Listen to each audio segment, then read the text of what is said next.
7...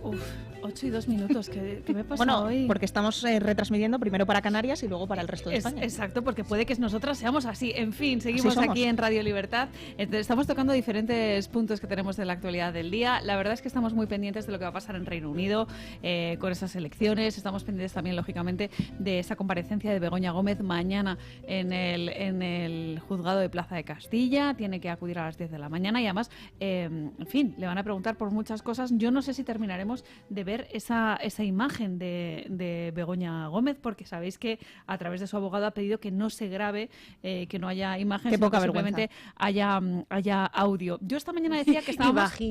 Y bajito, que tenga un poco de nosotros como llamamos fritura, ¿no? Cuando de repente no llega limpio el audio, sino que realmente tiene como un poco de interferencias, pues eso, que venga con fritura. El caso es que yo esta mañana decía que la cuestión de Begoña Gómez, el caso de Begoña Gómez es bastante insólito porque es la primera vez que la mujer del presidente del gobierno en ejercicio además acaba en los tribunales. Es la primera vez que una mujer se arroba esta función de primera dama, ¿no? Que se erige como autoridad para intervenir directamente con el presidente del gobierno. Es la primera vez que una mujer como Begoña Gómez, que en principio es una persona particular, pide ese amparo, ¿no?, de los tribunales diciendo que es una persona pública y que por tanto no tiene que grabarse su imagen. En fin, estamos ante diferentes hechos insólitos. Hay mucha expectación, desde luego, con lo que pueda decir mañana Begoña Gómez, sobre todo porque yo creo que tiene muy complicada la defensa, teniendo en cuenta que son muchos los puntos, ¿no?, sobre los que les van a preguntar. Bueno, lo primero es lo de que es una persona pública y hay que proteger su imagen, claro, porque la infanta Cristina, que era un ser humano, un pato o algo así, porque es que, o sea, qué bromas está. Fíjese usted, Juan Carlos Monedero también intentó en una comparecencia, tuvo que acudir también a los tribunales, entrar por otra puerta de atrás. Es una serie de medidas que ponen pues para ciertas personas que sí que realmente se consideran públicas, ¿no? Pero más que nada por un tema de seguridad y porque pueda ser un poco conflictivo, ¿no?, el acceso a los tribunales. Pero como dice doña Pilar Rodríguez Los Santos, en el caso de los juzgados de Palma, pues se estableció una especie de cordón. Totalmente. Y allí hubo ese paseillo de la infanta y del duque de Palma, ¿no? Pero que es que una cosa es la seguridad, que evidentemente, claro que hay que proporcionárselo, claro, como no puede ser de otra forma, como cualquier otra persona que evidentemente por razón de su cargo y por razón del escandalazo que es que vaya a declarar, pues se puede formar un alboroto, y lógicamente hay que garantizarle seguridad, pero de ahí a que no se pueda grabar su declaración para proteger su imagen, no, hombre. Proteger su imagen es no firmar cartas de recomendación siendo la mujer del presidente del gobierno. La presidenta del gobierno, no me autocensuro, que utilizo el lenguaje Pachi López. La presidenta del gobierno, porque es verdad que... la Sexta también, lo dijeron. Es que es una cosa obscena. Yo utilizo el cargo de primera dama, porque yo creo que a ella le hubiera gustado más ser una Michelle Obama, ¿no? O una Jill Biden. Sí, encantado. Presentarse dentro de unos años ella como candidata a la Moncloa. Sí. Pero la noticia que lleva hoy en portada El Confidencial es escandalosísima. Es una noticia que dice que ella utilizó un asesor de Moncloa a cargo de los presupuestos del Ministerio de Presidencia, Justicia y Relaciones con las Cortes para reclamar pagos de su empresa, de su máster o de lo que fuera. Eso es un escándalo. Eso es un escándalo propio. O sea, es un escándalo de un calibre que en condiciones normales montaría un follón terrible. El problema es que como vamos al lío diario, de una forma tan sumamente... Es que doña Pilar, fíjese usted, yo esta misma mañana repasando el tema de Begoña Gómez, hablábamos esto de cómo precisamente había dicho que no quería que se le grabara, y me he puesto a recopilar a través de diferentes medios de comunicación todas las informaciones que salían solamente hoy de Begoña Gómez, ¿no? Hablábamos pues precisamente de esa asesora de Moncloa, que estaba pagada directamente por el Ministerio de Presidencia, que fue contratada a dedo y que constaba como ayudante personal desde el año 2018, desde julio de 2018, una asesora personal de Begoña Gómez que estaba, insisto, en nómina del Ministerio de Presidencia. Luego, ¿para qué necesita un asesor personal? Una persona que no tiene un cargo oficial dentro de... Y que no tiene funciones, porque ella ha asumido unas funciones propias como si fuera algún miembro del Ministerio de Presidencia, pero que es que no es ni interlocutora válida, ni interlocutora de primer nivel con el presidente del gobierno, ni mucho menos. No, pero lo del es que esto es un tema gravísimo, porque otros cargos públicos, bueno, casi todos los cargos públicos nacionales, aunque no sea el presidente del gobierno, tienen pareja, que son invitados a actos oficiales, ¿no? Porque ella, entiendo que la justificación que dan es, bueno, es que como a ella se le invita a actos oficiales, pues para llevar su agenda. Pero es que ella no tiene una agenda paralela al presidente del gobierno. Ella le acompañará en aquellos actos en los que le tenga que acompañar, como pasa con la mujer de Almeida ahora como ejemplo, o como pasa con las mujeres y los maridos de los presidentes autonómicos cuando van al 12 de octubre o cuando tienen un acto importante. Claro que la acompaña, como es lógico, porque el protocolo así lo recibe, pero ellos no tienen un asesor propio porque no tienen una agenda propia. Pues otra cosa sería que ella tuviera un rol determinado en el cual, oye, pues necesito una secretaria porque el día 20 y pico de septiembre tengo que recibir a quien sea. Vale, pero es que no es el caso porque su figura no está arreglada. Ella no tiene autoridad para representar a España en ningún sitio. De hecho, el otro día, cuando recibió a la embajadora de no recuerdo qué país, en el Prado, pero qué aberración. Yo miraba la foto y yo decía, yo alucino. O sea, además en estos días muy críticos de informaciones, que yo decía, Dios, es que no tienen vergüenza ni tienen nada. Pero es que es un poco la justificación, ¿no? De que ella sí que tenía agenda propia, ¿no? Y entre comillas eso es lo que quieren hacer ver, ¿no? Que realmente era una persona que había trabajado mucho para el Ministerio de la Presidencia.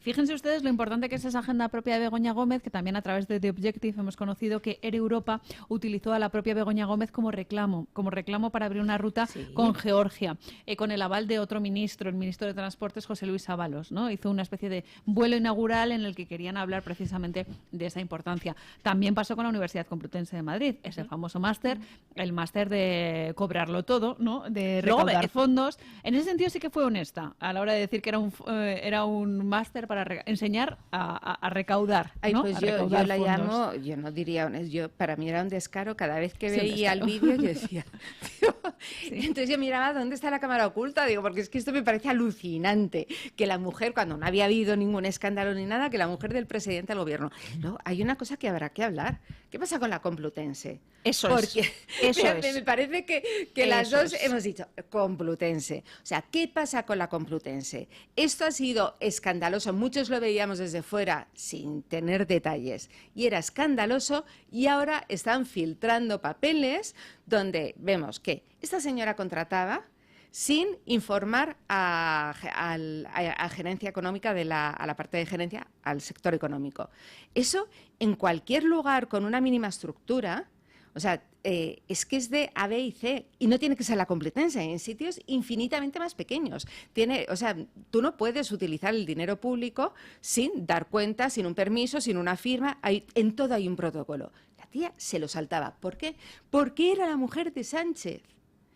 Y así está pasando con todo lo del máster, que ahora está recogiendo cable también la Complutense, con lo cual muy grave tiene que ser que se están yendo, porque Pedro Sánchez yo creo que va a seguir en el poder bastante tiempo, por desgracia, pero sin embargo ya están diciendo, no, yo no quiero saber nada, y el rector va a tener un grave problema. Es que, si os acordáis del escándalo Cifuentes, con el máster, etcétera, eso le supuso una crisis reputacional a la Universidad Rey Juan Carlos de primerísimo orden. Que todavía arrastra. Que todavía arrastra, efectivamente. Y han pasado muchos años, bueno, desde 2017-2018.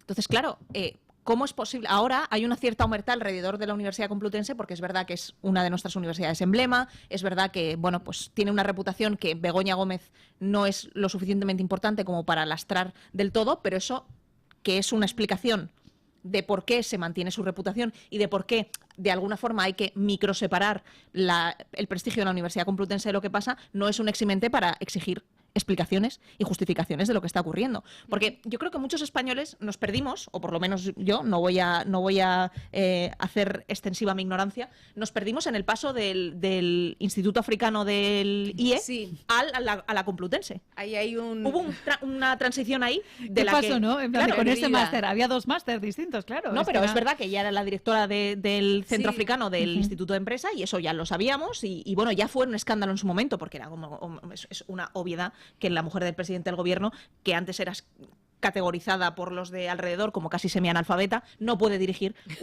el Instituto Africano si no es porque va a monetizar su posición como mujer del presidente del gobierno. Pero bueno, como era una institución privada, pues se sobreentendía que, había que dejarlo pasar, ¿no? Aceptamos pulpo. Exacto. Pero claro, la transición a la Complutense, hasta que no existió este escándalo, yo por lo menos ignoraba que hubiera ido hacia allá. Yo también desconocía la vinculación de la Universidad Complutense con Begoña Gómez a través de este máster que supuestamente codirigía, puesto que, como saben ustedes, ni siquiera tenía las aptitudes docentes como para dirigir un máster. Bueno, entonces, claro, al final, no es licenciada. Entonces al final le pusieron pues un codirector, que al final el codirector no ejercía como tal, y luego cuando vemos el informe de la Universidad Complutense, clama clama al cielo, sobre todo todos los problemas que ha habido, ¿no? Cómo se han saltado la norma, y además la norma en la universidad pública está muy bien escrita, ¿no? Todos los contratos deben ser negros sobre blanco para que quede de manera clara con quién se contrata y con quién no se contrata. Y en este caso primero fue un acuerdo verbal, se llevó a cabo la contratación, después se hizo el contrato ad hoc, ¿no?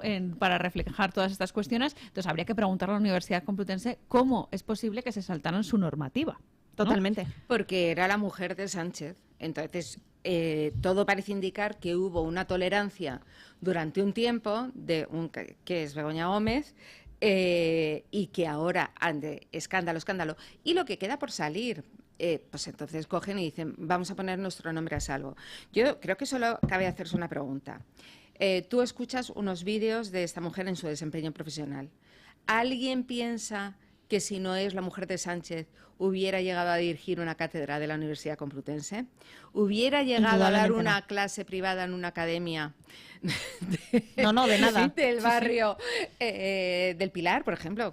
No tengo nada en... No, es que no hubiera llegado. O sea, si es una persona que es que no tiene tal... Entonces, son unos trepas, y aquí digo, son una pareja trepa, con aspiraciones sobamescas siniestra. Deben ser muy siniestros. Sobre todo a mí me gusta lo que dice Carmen Álvarez Vela, que hace hincapié en precisamente... Gracias, Carmen Carbonell. ¿Ustedes creen que ella tenía capacidad como para urdir este tipo de tramas ella sola? Claro que no. Que ella realmente fue la que dijo, pues yo a título personal voy a hacer esto y esto. Mira, fue una persona guiada y asesorada por otras personas para que precisamente, ¿no?, se llevaran a cabo todos estos tratos de favor. Hay una entrevista, a pesar de que son dos delincuentes, uno de ellos convicto y otro de ellos moral, hay una entrevista maravillosa de Jordi Évole a Jaume Matas hace 10-15 años, en el que Jordi Évole, antes de uno de los ingresos en prisión de Jaume Matas, le preguntaba sobre el caso Urdangarín. Y entonces le decía, claro, pero ¿cómo puede ser posible que el presidente de las Islas Baleares le dé un trato preferencial a Iñaki Urdangarín? Dice, o sea, ¿me está usted diciendo que si le llama Iñaki Urdangarín usted cancela su agenda y lo hace? ¿Cualquier otro ciudadano de las Islas Baleares llama al presidente de las Islas Baleares y cancela su agenda para recibirle? Dice, hombre, es que el yerno del rey no es cualquier ciudadano de las Islas Baleares. Dice, entonces, ¿tiene más derechos? Y dice, no, es que no es cualquiera, es que es el yerno del rey. Entonces, obviamente, si el yerno del rey me llama para tener una reunión esta tarde, cancelo toda mi agenda y recibo al yerno del rey, obviamente. Y esto es lo mismo que ha pasado con el caso de Begoña Gómez. Exacto, efectivamente. Entonces, ella utilizó su posición privilegiada como esposa del presidente del gobierno para asumir ciertas funciones. Es como si yo ahora me pongo de cirujana. Es que esto es lo mismo. Lo que pasa es como si digo, mira, la ilusión de ahora me caso con un próximo presidente del gobierno, luego dar el teléfono para aspirar. El correo electrónico, escríbanos candidatos, por favor, a ser presidentes del gobierno y a ser mis maridos. Primero, que tenga cargo ya para ir sobre seguro. Exactamente. Cariño, es que yo siempre he querido ser cirujana. No te preocupes, adelante con cielo. Adelante con ello, tú puedes, ¿no? Tú puedes. Esto es lo que ha sido. Esto es un poco parte del coaching, que nos reímos. Tú puedes conseguir lo que quieras, pues cirujana también. Sí. ¿Quieres ser una...? Y la vida te lo debe. Exacto, pues tú quieres... Eso es lo peor.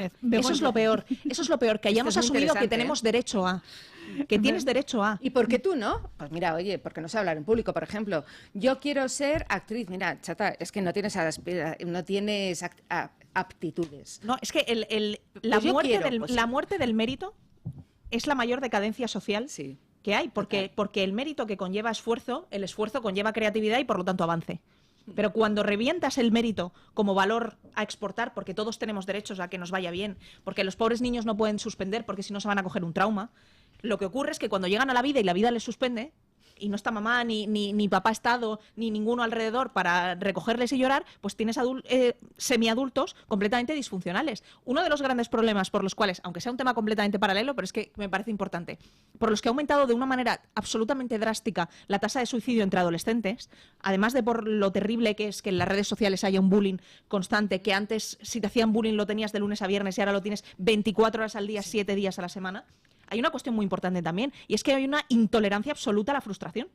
Porque no enseñamos a nadie a frustrarse. Porque como creen que tienen derecho a ser felices y tienen derecho a que el mundo les dé todo, si el mundo no se lo da, en vez de ir a buscarlo, y en vez de ir a buscar algo que les haga feliz, se quedan esperando deprimidos. Y eso es culpa de unos adultos absolutamente infantilizados, social y mentalmente, que sus propias frustraciones las pagan con las generaciones posteriores, porque como ellos han sido incapaces con su mérito de conseguir algo, creen que el mundo les debe una compensación por no haberles puesto en el lugar que les correspondía. Pero esto es especialmente significativo cuando vemos, por ejemplo, muchos altos cargos que de repente están ahí por dedo, cuando nosotros hablamos, por ejemplo, de lo mediocres que son, ¿no? Algunos puestos, y de hecho te pones a ver los currículums de algunas personas, hablando, por ejemplo, del caso de Begoña Gómez, cuando hablamos de entidades como, es que yo no quiero llamarlas públicas, son como semipúblicas, como puede ser Red.es o diferentes centros como, por ejemplo, el CDT. Ves los cargos que de repente han acabado ahí, algunas personas que tienen unos currículums bastante escuetos, por no decir ninguno, ¿no?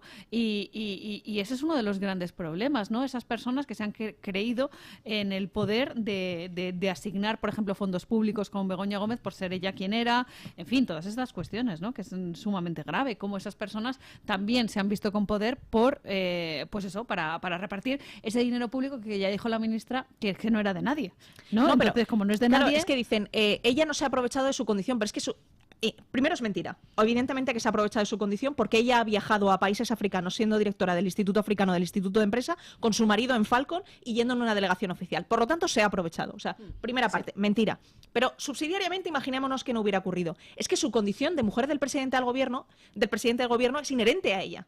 Por lo tanto, con independencia de que no se hubiera aprovechado de ella de una manera expresa, cosa que ha hecho, tácitamente siempre ocupa ese rol. Y por lo tanto, todo el mundo que habla y que trata con ella nunca puede ignorar que es la mujer del presidente del gobierno. No la va a tratar nunca de una manera totalmente aséptica. Porque imposible. Es que es imposible. Oye, ¿quién fue? Creo que fue ZP el que le dijo una noche a...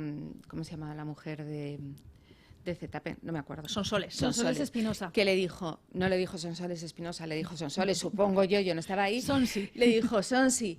¿No te has dado cuenta que algo así le dijo como cualquier persona puede ser presidente del gobierno? ¿Recordáis esa frase? A mí me estremece esa frase, ¿no? Bueno, Pensar que cualquier persona, por cierta, porque cualquier persona a día de hoy puede ser presidente del gobierno. ¿En manos de quién estamos? ¿No? En plan y cualquiera puede ser ministro. Es que yo recuerdo a Ione Belarra siendo ministra y se me abren las carnes.